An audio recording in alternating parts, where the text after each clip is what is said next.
శ్రీ గణేశాయ నమః. ఓం నమో వెంకటేశాయ. శ్రీ గోదాదేవ్యై నమః.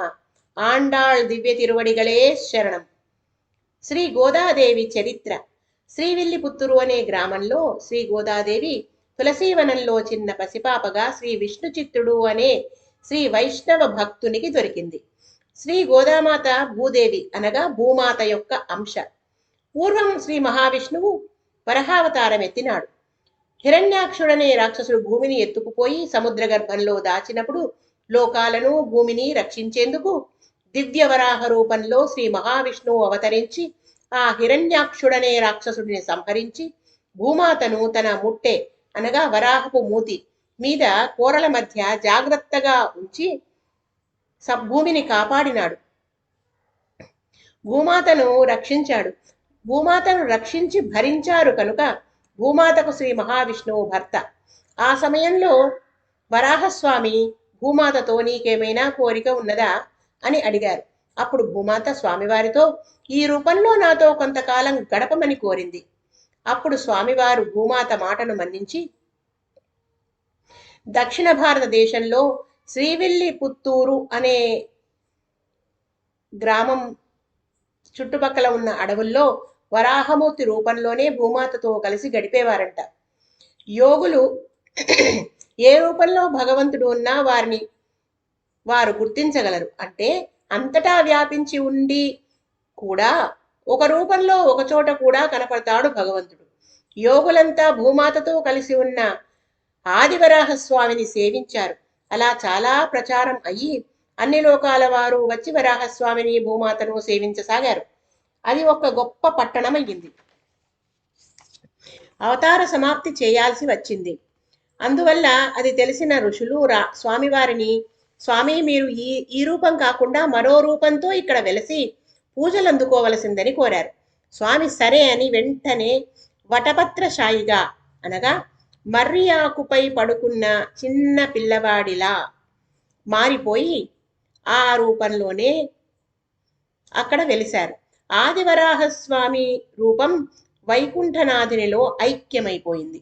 అంటే వైకుంఠాన్ని చేరి విష్ణువులో కలిసిపోయారు. భూదేవి కూడా ఆయన పాదాల వద్ద కూర్చుని స్వామి పాదాలు వత్తుతూ స్వామివారి పాద సేవ చేస్తూ ఉంటుంది. అలా వెళ్లే ముందు అక్కడ ఋషులు యాగం చేస్తుంటే రాక్షసులు వచ్చారు. హోమాల్లో రక్త మాంసాలు వేస్తూ పాడు చేస్తుంటే ఆ ఋషులు స్వామిని రక్షింపమని కోరారు. స్వామివారు వారితో నేను స్వయంగా రానక్కర్లేదు, నా సుదర్శనాన్ని పంపిస్తాను, ఆ సుదర్శనం ఆ రాక్షసుల్ని సంహరిస్తుంది అని చెప్పి సుదర్శన చక్రాన్ని ప్రయోగించారు. ఆ దివ్య సుదర్శన చక్రం ముందుగా ఆ రాక్షసుల రథచక్రాలను భేదించి వారిని కింద పడేసింది. కింద పడిపోయిన వాళ్ళందరినీ సంహరించింది సుదర్శన చక్రం.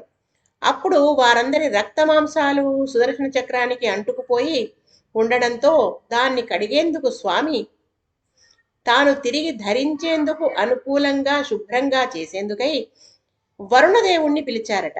వరుణదేవుడు మామూలు నీరు మాత్రమే కాదు, గంగా యమున సరస్వతులను కూడా పిలిచి ఆ 3 నదులు కలిసి శ్రీవిల్లిపుత్తూరులో ఒక తీర్థాన్ని ఏర్పాటు చేసి సుదర్శన చక్రాన్ని కడుగుతాను అని చెప్పి ఆ 3 నదులను అక్కడికి రప్పించి ఒక తీర్థంలా తయారు చేశారు. ఆ నీటితోనే సుదర్శన చక్రాన్ని కడిగారు. ఈ తీర్థాన్ని తిరుముక్కోళ అని కూడా పిలుస్తారు. ఈ తీర్థంలో స్నానం చేసిన వారికి ఆధ్యాత్మిక జ్ఞానం కలుగుతుంది. దివ్య సుదర్శనం ఆ తీర్థంలో శుభ్రపరచబడింది కనుక, అంటే సుదర్శనం అంటే దివ్య దర్శనాన్ని కలిగించేది అని అర్థం. కనుక ఆ తీర్థంలో స్నానం చేసిన వారికి దివ్య జ్ఞానం వస్తుంది అని అర్థం. మామూలు కళ్ళతో చూసేది ప్రపంచం, అంతర్దృష్టితో చూసేది ఆత్మదర్శనం, పరమాత్మ దర్శనం. ఇక్కడ స్నానం చేసిన వారికి ఆత్మదర్శన అనుభూతి కలుగుతుంది, అంటే పరమాత్మ దర్శనం కూడా లభిస్తుంది. ఇక శేషశాయిగా వరాహస్వామి వైకుంఠం వెళ్ళిపోయాక ఆయన అంశ ఇక్కడ ఉండిపోయింది.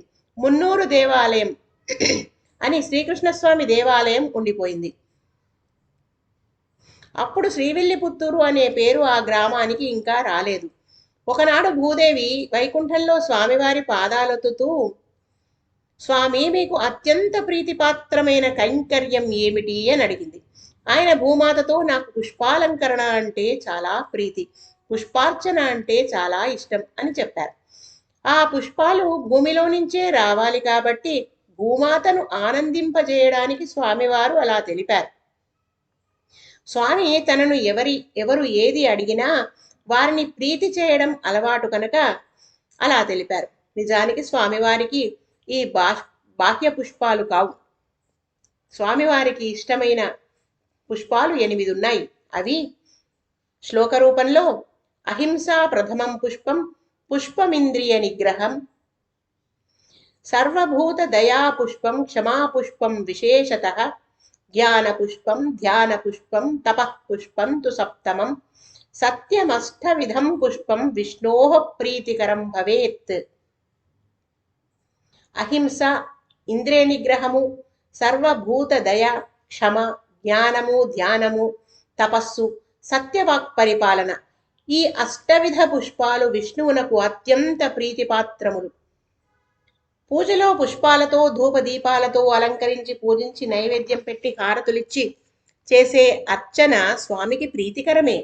దీనికన్నా మన మనస్సును బుద్ధిని పరిశుభ్రం చేసుకుని అరిషడ్వర్గములను సాధ్యమైనంత తగ్గించుకుని కుదిరితే ప్రయత్నంతో పూర్తిగా తొలగించుకుంటే అంతఃకరణ శుద్ధిని సంపూర్ణంగా సాధిస్తే అది విష్ణువునకు ఇంకా ప్రీతికరము.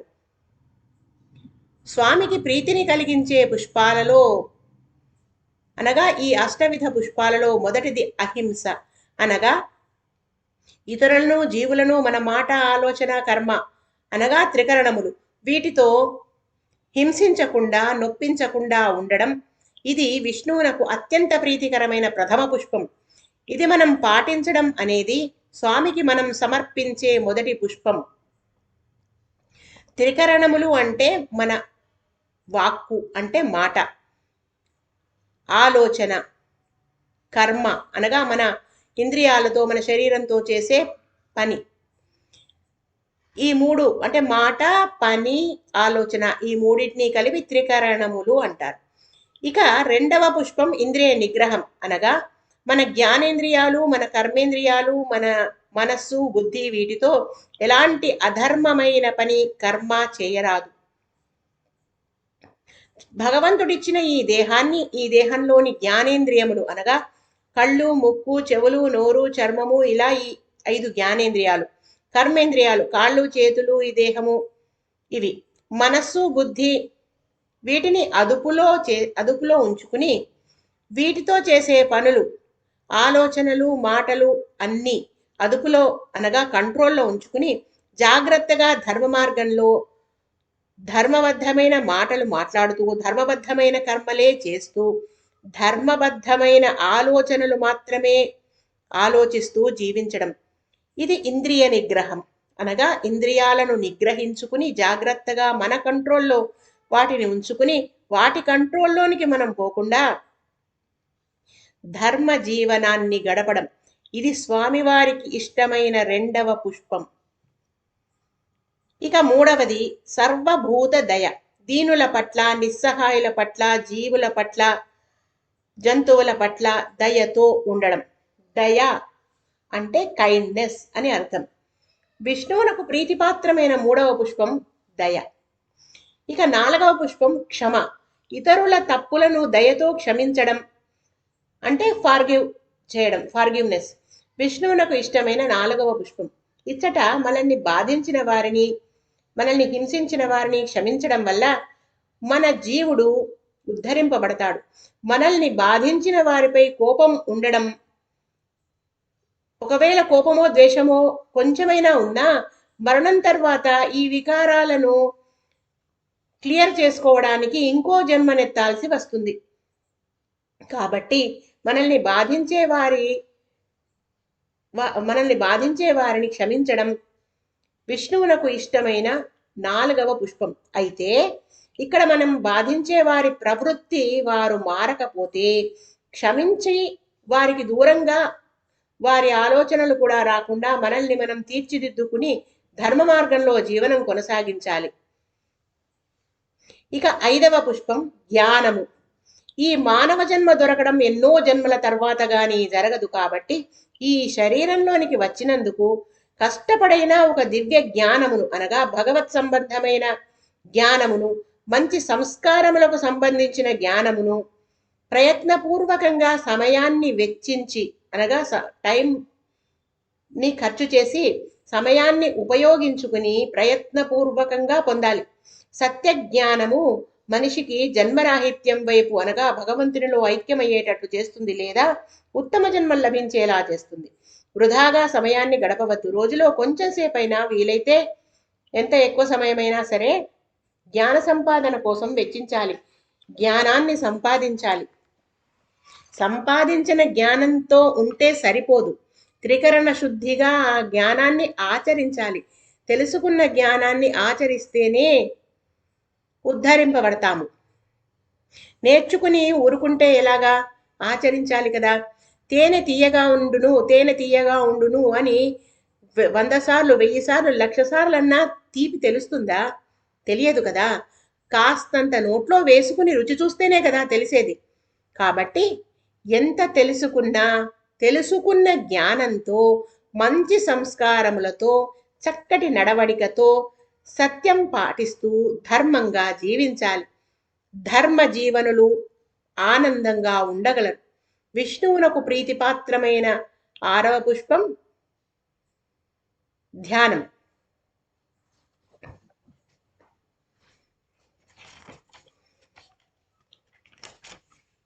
ఇది విష్ణువునకు ఇష్టమైన 6వ పుష్పం.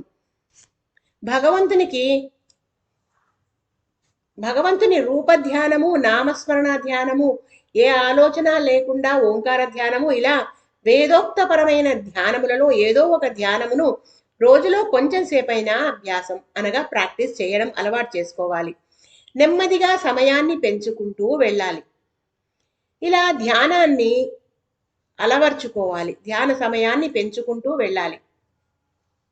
ఇక్కడ కలికాలంలో అవైదికమైన అనగా వేదములలో చెప్పని ధ్యాన ప్రక్రియలు అనేకులు ప్రచారం చేస్తున్నారు.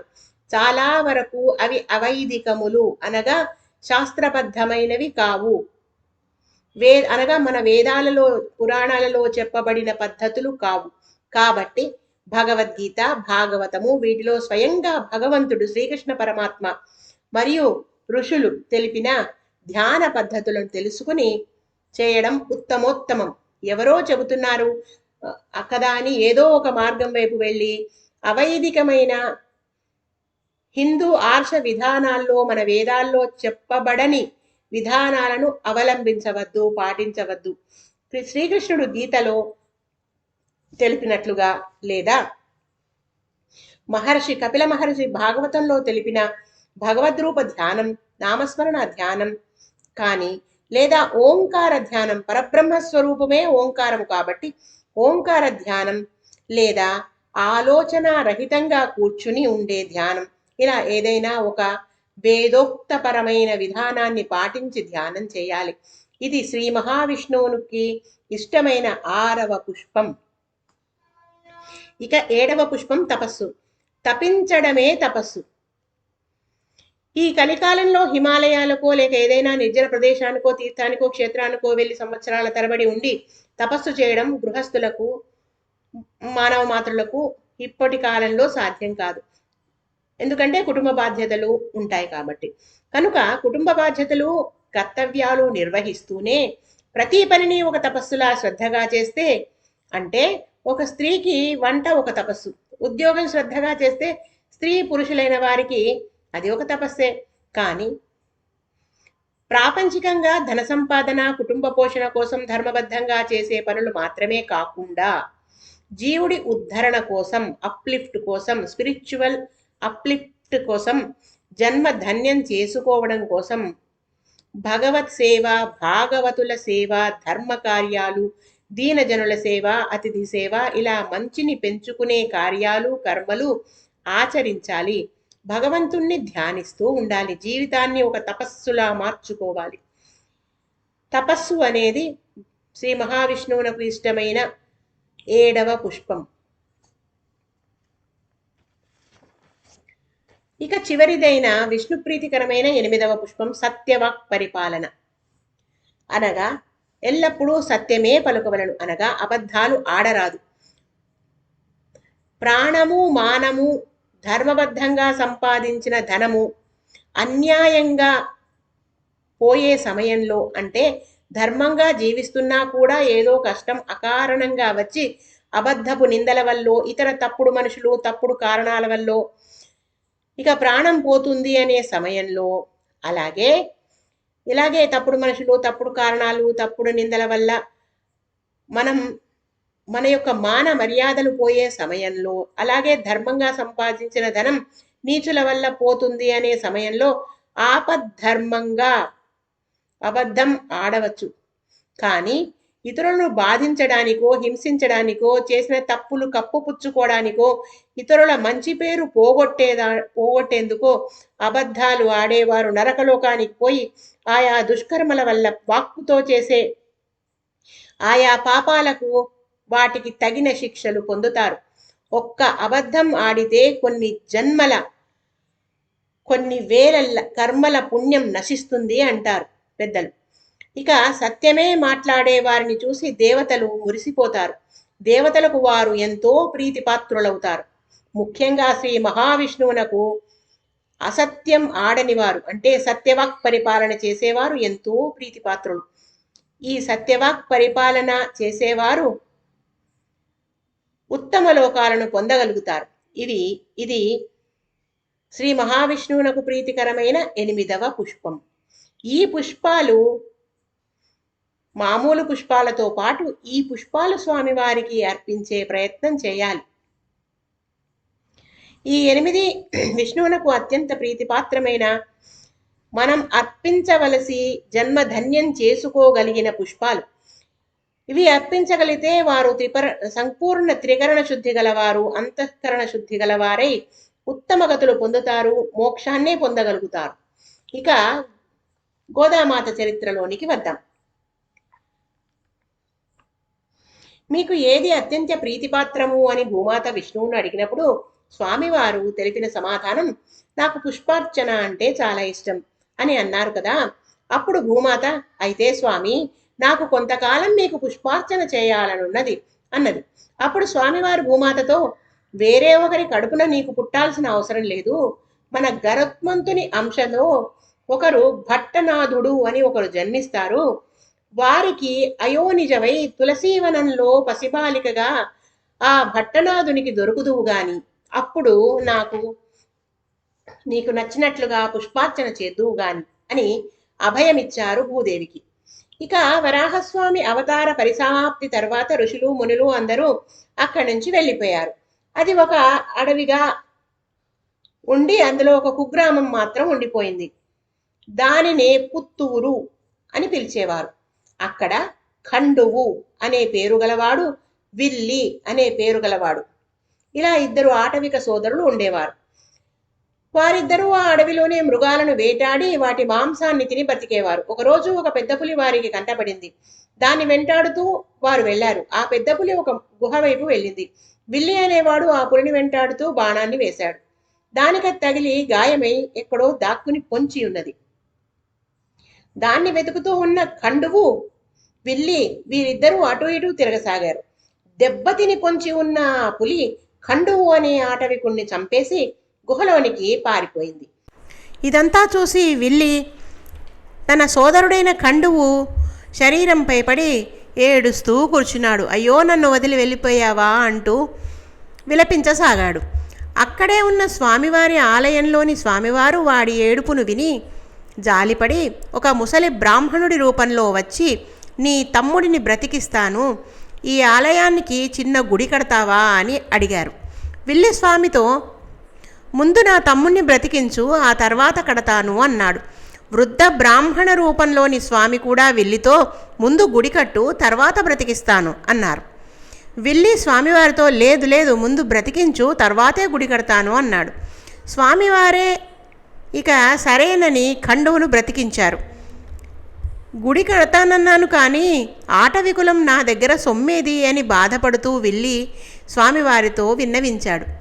అప్పుడు స్వామివారు విల్లితో, ఆ పులి వెళ్ళిన గుహలో ధనమున్నది, అది తీసుకుని గుడి కట్టు అన్నారు. విల్లి అనేవాడు గుహలోకెళ్ళి గాయపడిన పులిని చంపి ధనం తెచ్చి స్వామి అనుగ్రహం వల్ల గుడిని కట్టాడు. పుత్తూరు అనే చిన్న గ్రామంలో స్వామి దయ వల్ల విల్లి అనేవాడు గుడి కట్టించినాడు కనుక ఆ గ్రామం పేరు క్రమంగా విల్లి పుత్తూరుగా పిలువబడింది. గోదాదేవి అక్కడ వెలియడం వల్ల శ్రీవిల్లి పుత్తూరుగా ఆ తర్వాత పిలువబడింది. ఆ గ్రామానికి గరుడిని అంశతో భట్టనాథుడు అనే వైష్ణవులు వచ్చారు. ఆయననే విష్ణు చిత్తుడు అనియు పెరియాళ్వారు అనియు కీర్తించెదరు. ఆయన దేవుని ఆలయంలో స్వామి అలంకరణ కోసం ఒక పూల తోటను తులసీవనాన్ని పెంచేవారు. ఒకనాడు పెరియాళ్వారు వారికి తులసీవనంలో భూదేవి అంశతో మన గోదాదేవి చిన్న పసిబాలికగా ఆవిర్భవించింది. ఆ పసిబాలికను చూచి ఈ చిన్న పసిపిల్ల ఈ తులసీవనంలో దొరికింది. ఈ పూలవనం తులసీవనం స్వామి కైంకర్యం కోసం కాబట్టి ఈ పిల్ల కూడా స్వామి సొత్తే అయ్యుంటుంది అని స్వామి ముందర పెట్టారు. అప్పుడు ఆకాశం నుండి అశరీరవాణి, అశరీరవాణి అంటే శరీరం ఏమీ ఉండకుండా ఆకాశంలోంచి కేవలం వాక్కులు మాత్రం వినపడతాయి, అది దివ్యవాణి. అలా ఆకాశం నుండి అశరీరవాణి మరియు ఆ ఆలయంలో ఒక భక్తుని మీదికి విష్ణుమూర్తి ఆవహించి ఇలా పలికారు: నా అనుగ్రహంతోనే భూదేవి అయోనిజగా ఈ బాలికగా తులసీవనంలో ఆవిర్భవించింది. ఈమెను నీ కూతురిగా నీవు పెంచు, కన్న తండ్రిగా నీవు పాలించు అన్నారు. అలా ఆ బాలికను పెరియాళ్వార్ ఇంటికి తీసుకొచ్చి భార్యకిచ్చి పెంచుకోసాగారు. ఆ పాప పెద్దదై యవ్వనంలోనికి వచ్చింది. పెరియాళ్వారు ఆ అమ్మాయితో నీవు యవ్వనంలో ఉన్నావు, బయట తిరగవద్దు, నేనే పూలు కోసుకుని వస్తాను, నీవు ఇంట్లో ఉండి మాలలు కట్టమ్మా స్వామి కైంకర్యం కోసం అని చెప్పారు. గోదాదేవి సరే అన్నది. అలాగే రోజు పెరియాళ్వారు వారు పూలు తెస్తూ ఉండేవారు. గోదాదేవి పూలు కడుతూ ఉండేది. ఆ పూలమాల దేవుడికి వేస్తే బాగుంటుందా లేదా అని భావించి గోదాదేవి తాను ధరించి అద్దంలో చూసుకుని బాగుంది, అందంగా ఉంది, ఇది స్వామివారికి వేస్తే స్వామివారు చాలా అందంగా ఉంటారు అని భావించి స్వామివారి కైంకర్యాని కోసం సిద్ధం చేసేది. ఇది తెలియని విష్ణుచిత్తుల వారు ఆ మాలలు గుడికి తీసుకువెళ్ళి స్వామికి అలంకరించేవారు. రోజు ఇదే తంతు. పెరియాళ్వారు పూలు తెచ్చి గోదాదేవికి ఇయ్యడం, ఈమె మాలలు అల్లి ధరించి చూసుకుని స్వామికి ఇవి బాగుంటాయి అని భావించి సిద్ధం చేయడం, పెరియాళ్వార్ అవి స్వామికి అలంకరించడం, ఇలా రోజు జరుగుతూ ఉండేది. ఒకనాడు పెరియాళ్వార్ గోదాదేవి మాలలు ధరించి అద్దంలో చూసుకుని సిద్ధం చేయడం అనుకోకుండా చూశారు. ఎంతో బాధపడి, అయ్యో గోదా, ఎంత పని చేశావు, అపచారం కదా అని అనగానే గోదాదేవి, నాన్నగారు రోజు ఇలానే స్వామివారికి అలంకరిస్తే బాగుంటుందా లేదా అని నేను ధరించి చూసి స్వామివారికి ఇవి చాలా బాగుంటాయి అని భావించిన తరువాతనే సిద్ధం చేస్తున్నాను స్వామివారి కైంకర్యానికి అని తెలిపింది. అది విని విష్ణుచిత్తుల వారు అయ్యయ్యో రోజూ ఇలాగే అపచారం జరుగుతోంది అని చాలా బాధపడ్డారు. ఇంకో కథనం కూడా ఉన్నది.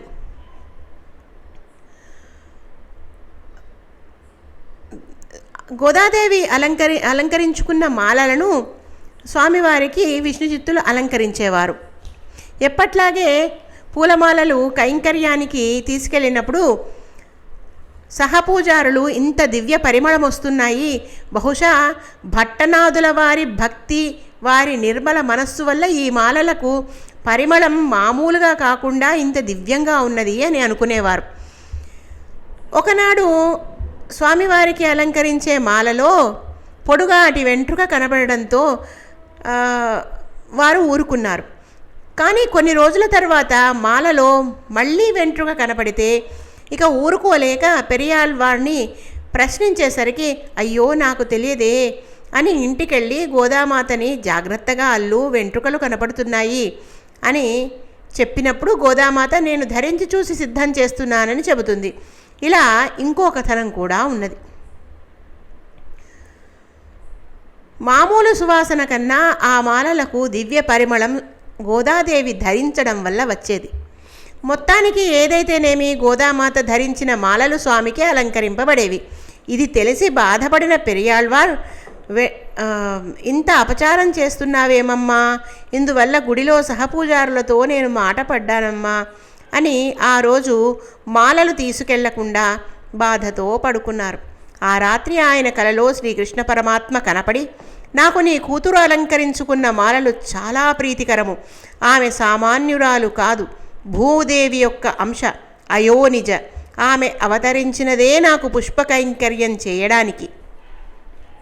మీ అమ్మాయి అలంకరించుకున్న మాలలే నాకు అలంకరించేందుకు తీసుకురమ్మని అన్నారు. అప్పుడు విష్ణుచిత్తుల వారు, స్వామి, ఈ విషయం నాకు చెబితే సరిపోతుందా? ఇతర అర్చకులకు కూడా తెలిపితే బాగుంటుంది అన్నారు. అప్పుడు స్వామివారు ఇతర పూజారులకు కూడా అశరీరవాణిగా తెలిపారు. అలా ఇతర పూజారులకు అశరీరవాణి ద్వారా పెరియాళ్వారుకు తెలిపినట్లే తెలిపారు. అప్పటి నుండి మాలను ధరించి ముక్త అనగా మాలను విడిచి ఆ మాలను ఇచ్చినది, అంటే స్వామివారికి ఇచ్చినది కనుక ఆమెకు ఆముక్త మాల్యద అని పేరు వచ్చింది. ఆముక్త మాల్యదనే అరవ భాషలో చూడి కొడుత్త నాంచార్ అంటారు. అలా అప్పటి నుండి ఆమె ధరించి విడిచిన మాలలనే తెచ్చి స్వామివారికి అలంకరించేవారు. ఇలా గడుస్తూ ఉండగా ఒకనాడు పెరియాళ్వారు కూతురైన గోదాదేవిని విష్ణుచిత్తులు, అమ్మా, వివాహ వయసు వచ్చేసింది నీకు. ఎవరిని వివాహం చేసుకుంటావు? వరుడు ఎలా ఉండాలనుకుంటున్నావో చెప్పు అన్నారు. అప్పుడు గోదాదేవి, తండ్రి, వివాహ సమయంలో పూలమాలలు వధువు వరుడు ఒకరు వేసుకున్న మాలలు మరి ఒకరు మార్చి మార్చి ధరిస్తారు కదా. మరి నేను ధరించి విడిచిన మాలలు ప్రీతితో ధరించే స్వామియే నాకు వరుడు, ఆయనే నా భర్త అని అన్నది. శ్రీ మహావిష్ణువే నా భర్త అని స్పష్టంగా తెలిపింది. అది విని ఆశ్చర్యపోయిన విష్ణుచిత్తుల వారు, సరే తల్లి, కానీ శ్రీ మహావిష్ణువు అనేక మూర్తులుగా ఉంటారు కదా, నీకు ఏ మూర్తి యందు ప్రేమ అని అడిగారు. నాన్నగారు, ఆ మూర్తులని నాకోసారి చూపించండి అన్నది. అలా అన్న గోదాదేవికి పెరియాళ్వార్ 105 దివ్య దేశాలలో ఉన్న మూర్తులను వర్ణించి చెప్పారు. అది విని గోదాదేవి, ఈ రూపాలన్నీ మీరు చెప్తే ఒకలాగే అనిపిస్తున్నాయి నాన్నగారు, కొంచెం తేడాలతో అని అన్నది. అప్పుడు 105 వైష్ణవ క్షేత్రాలలోని మూర్తులను వర్ణిస్తూ పర్ణశాలలో కూర్చుని ఒక్కో క్షేత్రంలోని మూర్తిని గురించి విష్ణుచిత్తుల వారు ఒక్కొక్క శ్లోకాన్ని చదివారట. అనగా 105 క్షేత్రాలలోని మూర్తుల గురించి 105 శ్లోకాలు విష్ణుచిత్తుల వారు చదివారట. ఆయా రూపాలలో 105 క్షేత్రాలలోని మూర్తులు వచ్చి ఆ పర్ణశాలలో నిలుచున్నారంట. ఇది పెరియాళ్వార్ వారి శక్తి. పెరియాళ్వారు గోదాదేవితో, వీరందరిలో ఎవరిని పెళ్లి చేసుకుంటావమ్మా అని అడిగితే గోదాదేవి అందరినీ చూసి శ్రీరంగంలోని శ్రీరంగనాథ స్వామి ఆమెకు బాగా నచ్చి, నాన్నగారు, శ్రీరంగడుని పెళ్లాడుతానండి అని అన్నదట. అప్పుడు విష్ణుచిత్తుల వారు పరమభక్తితో చేతులు జోడించి వినయంగా శ్రీరంగనాథుని తప్ప మిగిలిన వారందరితో, ఏమీ అనుకోకండి స్వామి, నా కూతురునకు శ్రీరంగనాథ స్వామి వారు నచ్చారని చెబుతోంది, అన్యథా భావించవద్దు అని వేడుకున్నాడు. అప్పుడు వారంతా, ప్రతిబింబంలాగా అందరిలోనూ ఉన్నది నేనే కదా, కాబట్టి ఏమీ పర్వాలేదు అని వారంతా వారి వారి క్షేత్రాల్లోనికి వెళ్ళిపోయారు. ఇక వివాహం చేయాల్సి ఉన్నది. ఇదిలా ఉండగా ఒకనాటి రాత్రి స్వామివారు వచ్చి గోదాదేవితో భోగాన్ని అనుభవించారు. అనగా వారు బ్రహ్మానందాన్ని అనుభవించారు. ఆ రోజు స్వామివారు గోదాదేవికి ఒక వరమిచ్చారు.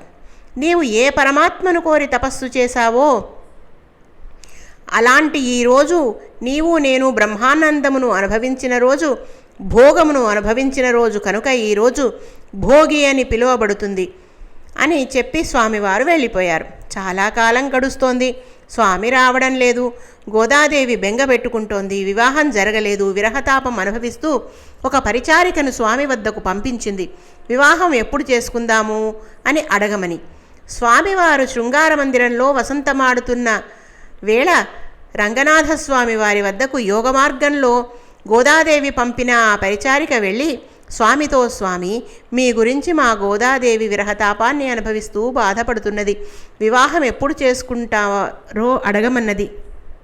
మీరు రావలసినది అని విన్నవించింది. అప్పుడు స్వామి తన ఉంగరాన్ని తన మెడలోని పుష్పమాలను ఇచ్చి పరిచారికను గోదా వద్దకు పంపించారు. ఆ తర్వాత కొంతకాలానికి తన ఆలయంలోని అర్చకులకు, ఆలయ అధికారులకు స్వప్నంలో కనిపించి, శ్రీవిల్లిపుత్తూరునందు పెరియాళ్వారు అని ఉంటారు, ఆయన కూతురు గోదాదేవి. మీరు వజ్ర వైఢూర్యాలతో కూడిన పల్లకీని నా కోసం ఎలా తయారు చేస్తారో అలా సిద్ధం చేసి దివ్యమైన వస్త్రములతో సుగంధ ద్రవ్యాలతో గోదాదేవికి పంపండి. ఆమె ఆ పల్లకీలో ఎక్కి నా దగ్గరకు వస్తుంది. అప్పుడు నేను ఆమెను కళ్యాణం చేసుకుంటాను అని చెప్పారు. స్వామి మాటలు శిరసావహించి వారంతా పల్లకీని, ఛత్ర చామరాలను తీసుకుని వైభవంగా విష్ణుచిత్తుడి ఇంటికి వెళ్ళారు. విష్ణుచిత్తుడు ఆ ఊరి రాజుగారికి ఈ వార్తను తెలియజేయగా ఆ రాజుగారు తన పరివారంతో మహావైభవంగా వచ్చారు. ఆ రాజుగారి సభలో విష్ణుచిత్తులు పరతత్వ నిర్ణయంలో పాల్గొని ఉన్నారు కనుక విష్ణుచిత్తుల వారి గొప్పతనం రాజుకు తెలుసు. అందుకే కబురు విన్న తక్షణమే విష్ణుచిత్తుల వారి వద్దకు వచ్చారు రాజుగారు. అందరూ కలిసి వేడుకగా వైభవంగా ఊరెరిగింపుతో పల్లకీలో శ్రీరంగం చేరుకున్నారు. పల్లకీలో గోదాదేవిని ఉంచి శ్రీరంగాన్ని చేరుకున్నాక ఉత్సవమూర్తితో గోదాదేవికి వివాహాన్ని చేశారు. చేసిన తర్వాత ఉత్సవమూర్తి ఉత్సవాల కోసం ఆలయం బయటికి తీసుకువచ్చారు.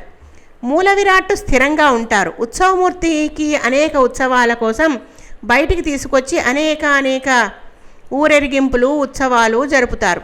ఇది చూసి గోదాదేవి, ఇదేమిటి, ఉత్సవమూర్తి ఎప్పుడూ ఊరెరిగింపులని, ఉత్సవాలని బయట తిరుగుతూ ఉంటారు, మూల విరాట్టేమో స్థిరంగా ఉన్నారు, ఎప్పుడూ నాతోనే స్వామి కలిసి ఉండే మూర్తే నాకు కావాలి అని తండ్రి గారితో కలిసి మూల విరాట్టు చుట్టూ అనగా శ్రీరంగనాథస్వామి చుట్టూ ప్రదక్షిణ నమస్కారములు చేసి మూల విరాట్టునకు తను స్వయంగా తన చేత్తో నీరాజనమిచ్చి శేషపాన్పును ఎక్కి శ్రీరంగనాథుని పాదాల వద్ద కూర్చుని అంతర్ధానమయ్యింది, అనగా మాయమైంది. ఇలా అందరూ చూస్తుండగా జరిగింది. ఇది యథార్థము. రంగనాథుని ఇలా గోదాదేవి పొందింది. 30 రోజులు పాశురములు అని ద్రవిడ భాషలో తాను పాడి పూజలా చేసేది.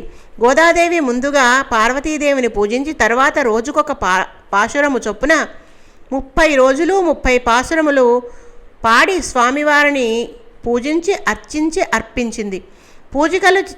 గోపికలు చేసిన కాత్యాయని వ్రతం గూర్చి విని ఆ తరువాత పాశురములు పాడుకున్నది. ముందు పార్వతీదేవిని పూజించి తరువాతే పాశురములు పాడి స్వామికి అర్పించి స్వామిని ప్రీతుణ్ణి చేసింది. శ్రీరంగనాథునితో భోగమనుభవించి వివాహమాడి మళ్ళీ భూదేవి అంశగా ఆయన పాదములు చేరిన మహాతల్లి మన గోదాదేవి. శ్రీవిల్లిపుత్తూరు భూమండలంలో మణిపూస. విల్లిపుత్తూరుగా ఉన్న ఆ ప్రదేశం గోదా అమ్మవారు వెలసినందువల్ల శ్రీవిల్లిపుత్తూరు అని పిలువబడుతున్నది. శ్రీవిల్లిపుత్తూరులో సాక్షాత్తు గోదా అమ్మవారు వెలసినది. ఆదివరాహమూర్తి యొక్క అంశయైన వటపత్రశాయి ఋషుల మునుల కోర్కెపై కూడా అక్కడ వెలిశారు. మహాభక్తుడైన విష్ణుచిత్తుల వారు కూడా అక్కడ వెలిశారు. ఇన్ని ప్రత్యేకతలున్న ప్రదేశం శ్రీవిల్లిపుత్తూరు. ఇంకా పరమ పవిత్రమైన సుదర్శన చక్రాన్ని కడిగిన పవిత్రమైన కోనేరు కూడా అక్కడే ఉన్నది. ఇన్ని దివ్యత్వములున్నాయి కనుక ఈ క్షేత్రము భూమండలానికి మణిపూస వంటిది. ఇక్కడనే గోదాదేవి 30 పాశురములు భక్తితో కలిపి భక్తితో పాడి మాలలా అల్లి రంగనాథుని మెడలో వేసి పరిణయమాడింది.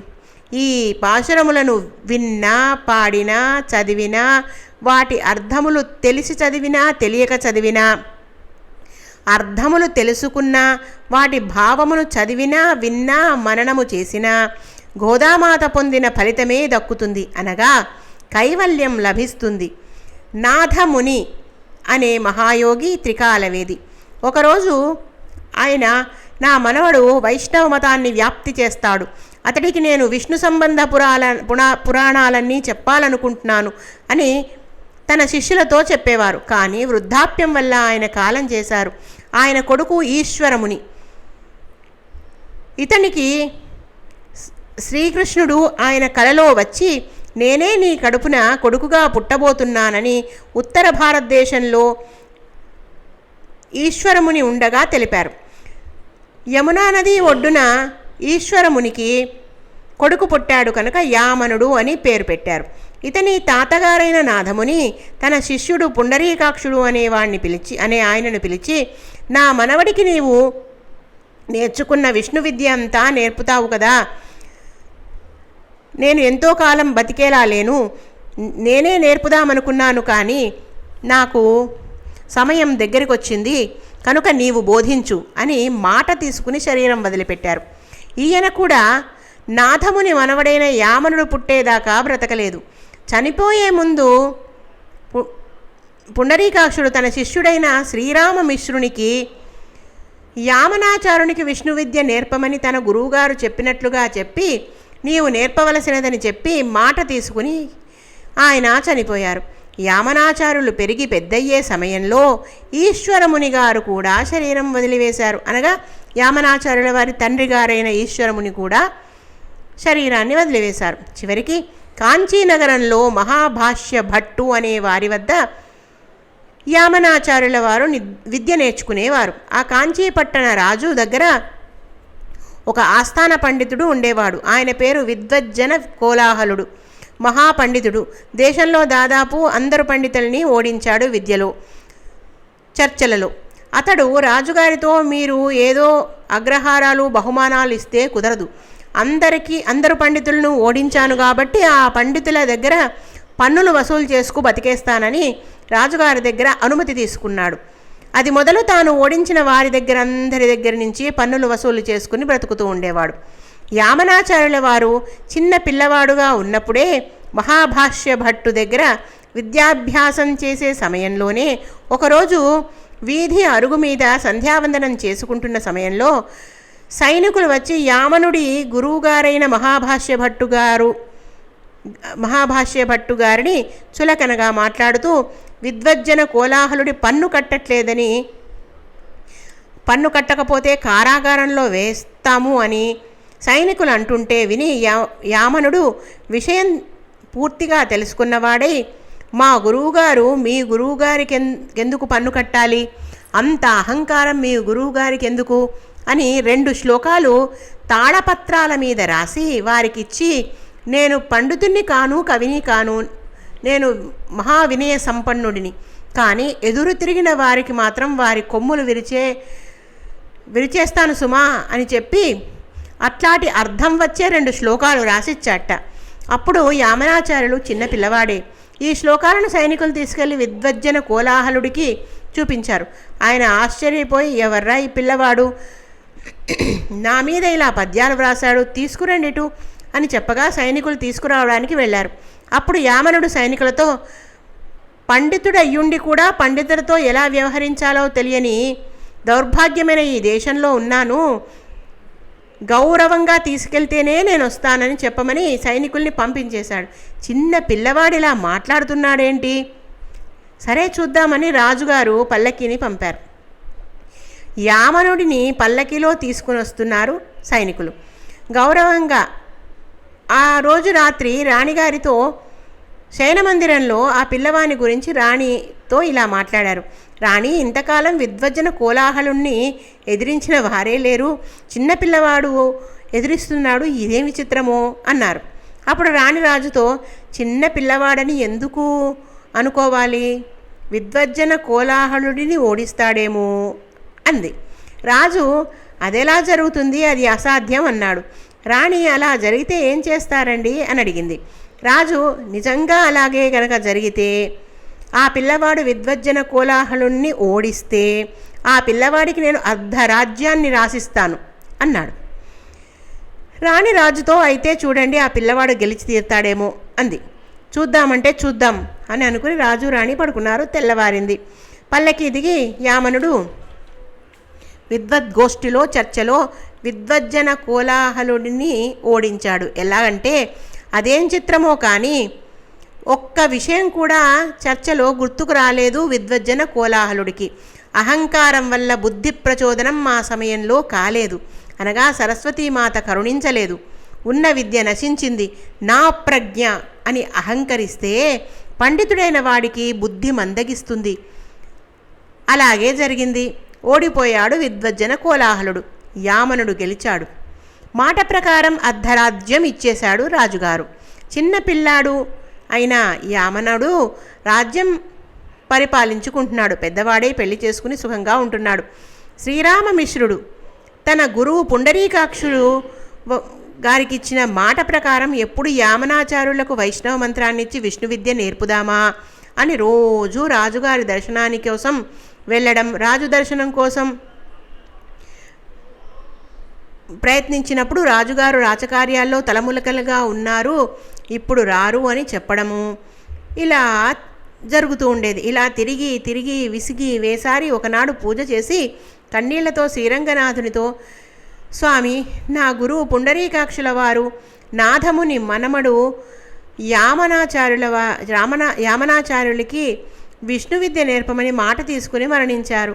ఆ పిల్లాడు రాజైపోయి నా వద్దకే రావడం లేదు, నేను వెళ్ళినా నన్ను చూడడం లేదు, ఇక నేనేం నేర్పగలను, ఇక నీదే భారం, ఇక మీరే చూసుకోండి అని విన్నవించుకున్నాడు. పూజామందిరంలోంచి భగవద్వాణి వినపడింది.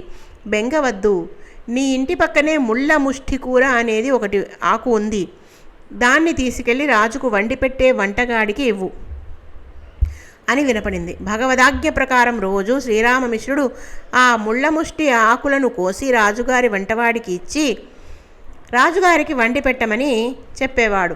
ఆ వంటవాడిని మంచి చేసుకుని శ్రీరామమిశ్రులు అలా చేసేవారు. ఆ ఆకుకూర వంటకాన్ని రోజు రాజుకు వండి పెట్టేవారు. రాచరికంలో ఉన్నవారు వంట వాళ్ళని ఇదేమి కూర అని అడగరు, వాళ్ళు పెట్టింది తినేస్తూ ఉంటారు. అలాగే రాజుగారు అడిగేవారు కాదు. రాజుగారు వంటవాడు పెట్టిన ముళ్ళముష్టి ఆకుకూర వంటకాన్ని తినేవారు. ఈ కూర తింటుంటే వైరాగ్యం వస్తుంది, అందుకనే శ్రీరామమిశ్రుడు ఆ కూరని రాజుగారికి భగవదాజ్ఞ ప్రకారం తీసుకెళ్ళి ఇచ్చేవాడు.